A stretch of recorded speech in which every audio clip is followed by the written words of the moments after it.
ये तस्वीरें उत्तराखंड विधानसभा की तस्वीरें आप देख रहे हैं और अब से कुछ देर बाद कार्रवाई यहां पर शुरू होगी। विचार विमर्श किया जाएगा। जो विधेयक यूसीसी का आज विधानसभा की पटल पर रखा जाएगा और उस पर दोनों ही तरफ से कोशिश होगी कि सहमति बने और फिर आगे की प्रक्रिया को पूरा करने का प्रयास होगा। सरकार की लगातार ये कोशिश है कि जल्द से जल्द कानून के रूप में इस यूसीसी को यानी कि समान नागरिक संहिता को राज्य में लागू किया जाए, जो कि सब धर्मों को एक समान चलने के लिए प्रतिबद्ध करेगा। आपको बता दें, अगर मुस्लिम धर्म की बात करें तो उनका मुस्लिम पर्सनल लॉ है जिसको वो मानते हैं। हिंदुओं की बात करें अगर तो वो हिंदू मैरिज एक्ट के तहत अपने बाकी नियमों को मानते हैं और ऐसे ही सिख और ईसाई में भी है। लेकिन अगर यूसीसी आएगा तो सभी धर्म एक ही समान तरीके से विवाह करेंगे। संपत्ति का बंटवारा होगा तो वो भी उसी कानून के हिसाब से होगा और ये समानता लाने की तरफ एक बड़ा प्रयास है बीजेपी का, उत्तराखंड सरकार का। तो यूनिफॉर्म सिविल कोड बिल आज पेश किया जाना है, कुछ ही क्षणों का इंतजार। विधानसभा की ये तस्वीरें सीधे आप देख रहे हैं और कहा जा रहा है कि खुद मुख्यमंत्री पुष्कर सिंह धामी इस बिल को पेश करते हुए नजर आएंगे और कैबिनेट में इसके ड्राफ्ट पर पूरी तरीके से मोहर लग गई थी। जो ड्राफ्ट तैयार हुआ, जो मसौदा तैयार हुआ, पूरी तरीके से पास हुआ था। सरकारों ने भी नजीर रखी है और माननीय अध्यक्ष जी इस पीठ से भी और दृष्टांत पेश किए गए हैं और देखने में आ रहा है कि नजरें बनती हैं और नजरों का जिक्र किया जाता है। सदन में विभिन्न चर्चाओं में विभिन्न विषयों पर उन नजीरों का, दृष्टांतों का जिक्र किया जाता है। लेकिन दुर्भाग्य है कि आज सदन संख्या बल को, हम जानते हैं संख्या बल के आधार पर इस विधेयक को पारित नहीं किया जा रहा था। लेकिन मैं आपसे निवेदन करना चाहता हूं माननीय अध्यक्ष जी कि यूसीसी जो विशेषज्ञ समिति की जो रिपोर्ट है उस पर पटल पर रहने का कहीं जिक्र नहीं किया गया है। उस मसौदे का कहीं पर भी उल्लेख इस एजेंडे में नहीं है और जिससे कि हमारे माननीय विधायक गुण दोष के आधार पर उसमें भाग लेते, चर्चा करते।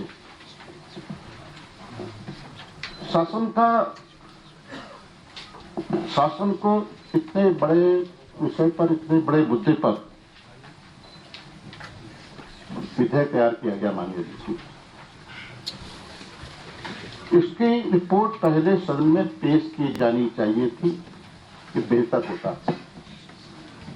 और निश्चित रूप से माननीय जी ये बहुत बड़ा प्रश्न है जिस पर कार्यमंत्रणा समिति की बैठक में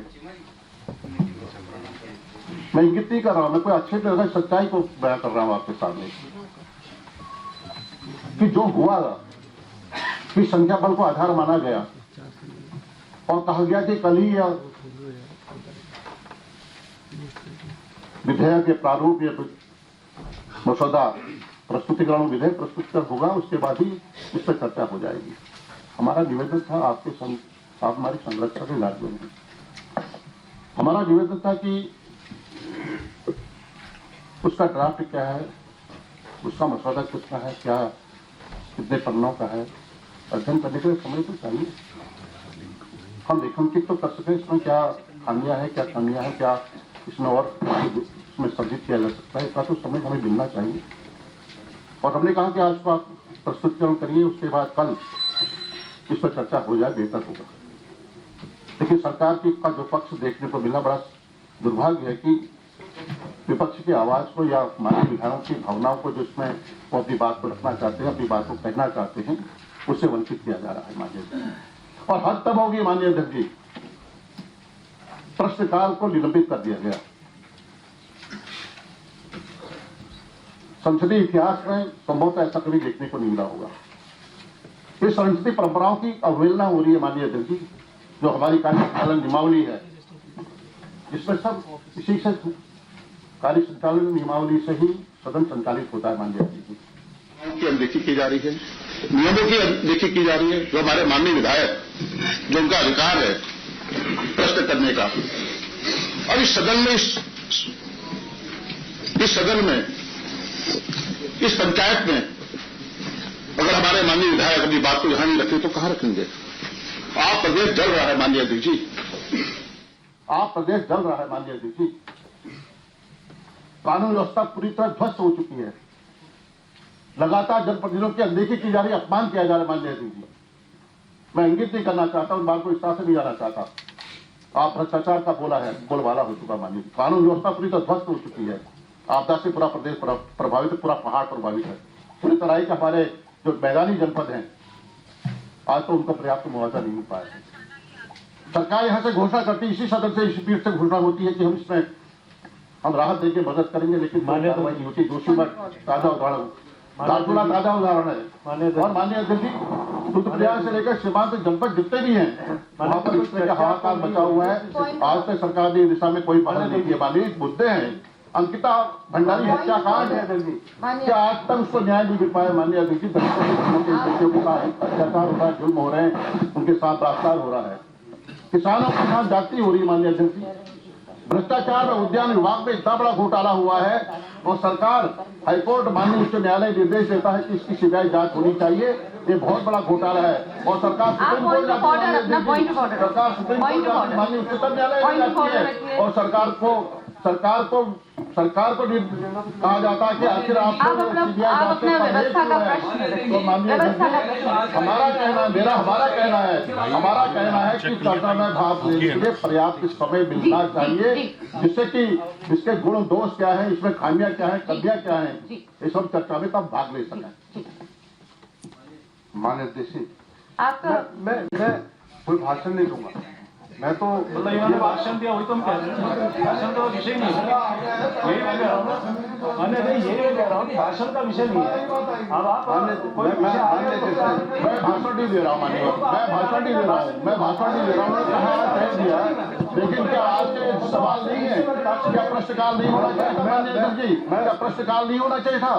क्या माननीय विधायकों की जो अधिकार है उसका अधिकारों का यहाँ पर उन्होंने अपने अधिकारों को यहाँ पर इस्तेमाल नहीं करना चाहिए था? उनका अधिकार है प्रश्न पूछने का। माननीय अध्यक्षा जी, सदन जो है कार्य संचालन नियमावली के अनुसार संचालित होता है और अध्याय 6 के कार्यक्रम, सदन में लिए जाने वाले कार्य की सूचना, सभा के किसी अधिवेशन के प्रारंभिक सप्ताह के लिए जाने वाले कार्य की सूचना विधानसभा सचिवालय को अधिवेशन प्रारंभ होने के कम से कम 15 दिन पूर्व शासन द्वारा दी जाएगी और तदनुसार प्रत्येक सप्ताह के अंतिम कार्य दिवस पर सदन के नेता अथवा मंत्री परिषद के कोई सदस्य प्रश्नों के उपरांत सदन को आगामी सप्ताह के में किए जाने वाले कार्य की सूचना देंगे। कार्य सूची नंबर 1, सचिव प्रत्येक दिन के कार्य की एक सूची तैयार करेंगे और उसकी प्रतिलिपि प्रत्येक सदस्य को के प्रयोग के लिए उपलब्ध कराई जाएगी। माननीय अध्यक्षा जी, मैं आपके संज्ञान में लाना चाहूंगा, ये पत्र सचिव तो ये सीधा तस्वीर हम अपने दर्शकों को उत्तराखंड विधानसभा से दिखा रहे हैं। आज का दिन उत्तराखंड के लिए ऐतिहासिक दिन है, क्योंकि आज उत्तराखंड में धामी सरकार समान नागरिक संहिता बिल अब से बस कुछ देर बाद पेश करने वाली है। पूरे देश में अगर उद्घाटन की बात करें तो उत्तराखंड पहला राज्य है जहां पर समान नागरिक संहिता की अब शुरुआत होने वाली है, यानी कि सिविल मामलों का कोडिफिकेशन किया जाएगा और उसके बाद सभी धर्म, सभी जातियों के लिए एक समान सिविल नियम जो हैं वो बनाए जाएंगे। दरअसल ड्राफ्ट कमेटी ने सबसे पहले सभी वर्गों के पास पहुंचकर इस पूरे मसौदे को तैयार किया और इस मसौदे को तैयार करने के बाद हर एक वर्ग से राय ली गई, रायशुमारी की गई, सबसे बातचीत की गई और बातचीत के बाद एक ड्राफ्ट तैयार किया गया और उस ड्राफ्ट को कैबिनेट से मंजूरी मिल चुकी है। और आज उत्तराखंड विधानसभा की जो ये सीधी तस्वीर हम आप तक पहुंचा रहे हैं, इस तस्वीर के जरिए आप ये समझ सकते हैं कि अब से बस कुछ देर बाद उत्तराखंड के के अंदर यूसीसी बिल जो है वो सदन में पेश किया जाएगा। समान नागरिक संहिता को लेकर बीजेपी का हमेशा से ये विजन रहा है कि देश भर के अंदर समान नागरिक संहिता जो है वो लागू हो। खुद संविधान निर्माता डॉक्टर भीमराव अंबेडकर ये चाहते थे कि समान नागरिक संहिता पूरे देश में लागू हो, लेकिन उस वक्त संविधान सभा के बीच भारी विरोध और विरोधाभास की स्थिति थी। ऐसे में अनुच्छेद 44 में जगह दी गई कि सभी राज्यों को समान नागरिक संहिता लागू करने के लिए कहा गया और यह कहा गया कि राज्य अपने हिसाब से लोगों से बातचीत करके समान नागरिक संहिता को अपने राज्य में लागू कर सकते हैं। और आज अनुच्छेद 44 के अंतर्गत उत्तराखंड पहला राज्य है जो समान नागरिक संहिता को लागू करने जा रहा है। समान नागरिक संहिता और सभी धर्म के सिविल मामलों में सुधार को लेकर जो लड़ाई आजादी के बाद से लगातार लड़ी जा रही थी, उस लड़ाई की अगर इसे मजबूत नींव कहा जाए तो शायद ये गलत नहीं होगा।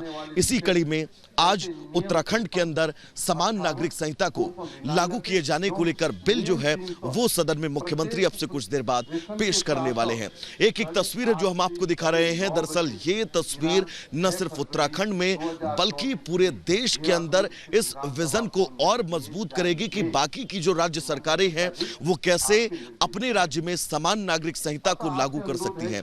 मुख्यमंत्री जब आज विधानसभा पहुंचते हैं, उनके हाथ में संविधान की वो कॉपी रहती है, जिस कॉपी को दिखाते हुए सदन के पटल पर पहुंचते हैं। और अब कुछ देर बाद यहीं से वो तस्वीर सामने आएगी जब सदन के अंदर मुख्यमंत्री यूसीसी के इस ऐतिहासिक बिल को यहां पर रखेंगे सदन के पटल पर, जिसके बाद इस बिल पर जो है वो विधायक जो है वो अपना मत देंगे और ये बिल यहां से आगे चलकर कानून की शक्ल लेगा। एक एक तस्वीर आज उत्तराखंड के इतिहास के उस स्वर्णिम पन्ने में दर्ज होने वाली है जिसका इंतजार शायद उत्तराखंड में उन तमाम लोगों को था जिन्होंने लैंगिक न्याय की लड़ाई पहले दिन से ही लड़ी है। लैंगिक न्याय और अखंड भारत की वो लड़ाई जिसकी नींव समान नागरिक संहिता से ही शुरू होती है, इस नींव को और मजबूती देने का काम किया जा रहा है। आप याद करिए, जब देश आजाद नहीं हुआ था, ब्रिटिश हुकूमत इस देश के ऊपर लागू थी, उस वक्त जो स्थितियां थी, कैसे हिंदुओं में जन जागरण को लेकर राजा राममोहन राय ने सती प्रथा को खत्म करने के लिए हिंदुओं को कैसे जन जागृत किया और सती प्रथा को खत्म करवाया। हरीश रावत ने क्या कुछ कहा है समान नागरिक संहिता को लेकर, अपने दर्शकों को सुनवाते हैं। धामी जी की उत्सुकता समझ में आती है क्योंकि उन्होंने बहुत चतुराई से अपना भाजपा के अंदर स्थान बनाने के लिए इस यूसीसी का उपयोग किया है। मगर केंद्र से मेरी शिकायत ये है कि उन्होंने उत्तराखंड जैसे छोटे राज्य को, सीमांत राज्य को, जो संवेदनशील राज्य है कई दृष्टिकोणों से, आपने उसको टोकनिज्म के लिए इस्तेमाल किया। आपने प्रतीकात्मकता के लिए हमारे राज्य को इस्तेमाल किया। आपको लाना था यूनिफॉर्म सिविल कोड, अब सेंट्रल गवर्नमेंट लेकर के आती जो सारे देश के ऊपर लागू हो। तो हरीश रावत को आपने सुना समान नागरिक संहिता को लेकर उनका पहलू क्या है, लेकिन उनके पहलू से बीच ये समझना होगा कि समान नागरिक संहिता को लेकर जो विरोध के सुर हैं वो महज इसलिए उठ रहे हैं क्योंकि धार्मिक स्वतंत्रता और जो विविधता है इसके लिए इसे खतरा बताया जा रहा है।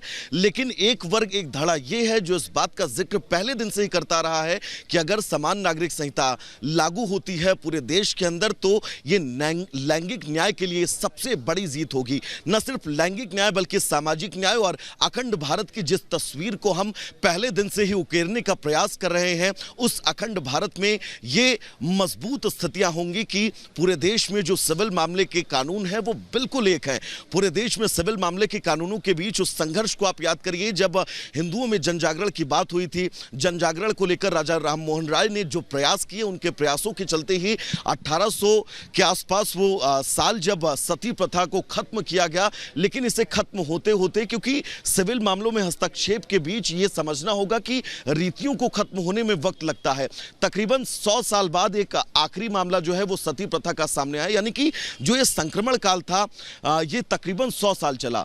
पारिवारिक मामलों में अगर कोई भी कानून आता है तो ये तय है उसमें थोड़ा सा वक्त जरूर लगेगा। ऐसे में जो बीजेपी के लोग हैं वो भी ये कहते हुए नजर आ रहे हैं कि उनका जो यूसीसी का ड्राफ्ट है ये सभी वर्गों के सामाजिक न्याय को ध्यान में रखकर बनाया गया है और उसमें किसी भी तरह की विविधता नहीं है, किसी किसी भी तरह की इसमें ऐसी विविधता नहीं है जिसको लेकर आप सवालिया निशान खड़े करते हो। और यही बड़ी वजह है कि समान नागरिक संहिता को लेकर जब मुख्यमंत्री पुष्कर सिंह धामी आज सदन के पटल पर पहुंचते हैं, उसके पहले उनके हाथ में वो संविधान की किताब रहती है, वो डॉक्टर भीमराव अंबेडकर का विजन, उनका वो सपना, उनके वो प्रयास उनके हाथ में रहते हैं, जिन प्रयासों के चलते इस पूरे देश को एक सूत्र में पिरोया जा सकता है। और बीजेपी ये जानती है, इसी वजह से बीजेपी हर वर्ग तक पहुंचकर जनजागरण का काम समान नागरिक संहिता को लेकर कर रही है। और जैसा कि लगातार मुस्लिम पर्सनल लॉ बोर्ड के लोग तमाम इस बात का जिक्र कर रहे हैं कि सिविल मामलों में हस्तक्षेप वो कतई बर्दाश्त नहीं करेंगे,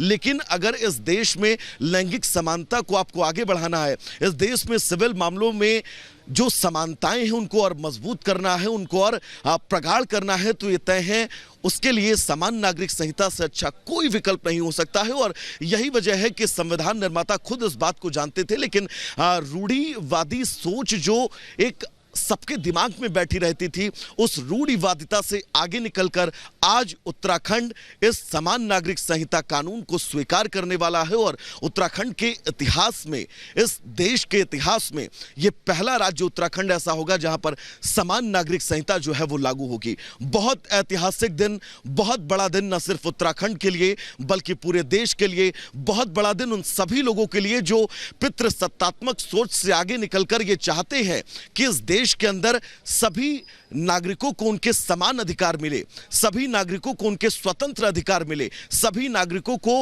वो तमाम स्थितियों में बिल्कुल बांध दिया जाए जिन स्थितियों के सहारे वो इस बात को खुलकर कह सके कि इस देश में रहकर उन्हें इस बात